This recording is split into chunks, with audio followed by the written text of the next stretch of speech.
देखिए, ऐसा है कि ये बहुत ही दुर्भाग्यपूर्ण है कि जेपीसी मीटिंग के अंदर क्या बातचीत और चर्चा हुई उसके बारे में कोई मीडिया और प्रेस में स्टेटमेंट दिया जाए।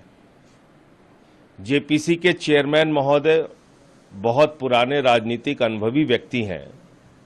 संसदीय नियमों के मुताबिक जेपीसी के अंदर जो बातचीत होती है या जो भी घटनाक्रम होता है उसके बारे में कोई बाहर स्टेटमेंट दे ही नहीं सकता, मीडिया में स्टेटमेंट दे ही नहीं सकता। कल को अगर हम लोग बताने लगेंगे कि जेपीसी के अंदर क्या क्या कार्रवाई हो रही है, क्या हो रहा है, तो ये मेरे ख्याल से ठीक नहीं होगा।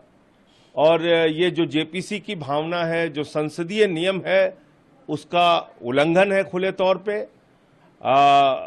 माननीय सदस्य जो अभिजीत गंगोपाध्याय हैं, पता ये चल रहा है कि उन्होंने भी स्टेटमेंट दिया। जेपीसी के चेयरमैन ने भी मीडिया में स्टेटमेंट दिया। हम लोगों ने तो नहीं दिया। हम लोगों ने तो जो अंदर मीटिंग में तय हुआ, जो बातचीत हुई, उसको माना और उसके बाद हम चुपचाप हैं।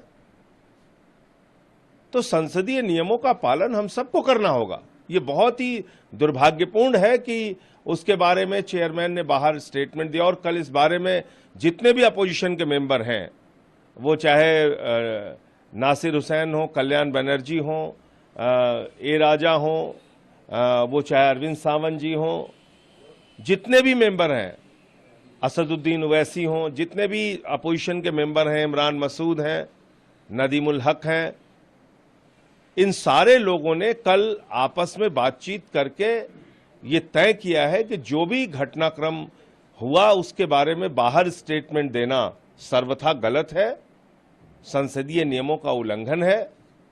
और निश्चित रूप से अगली बैठक में हम लोग इस विषय को उठाएंगे भी।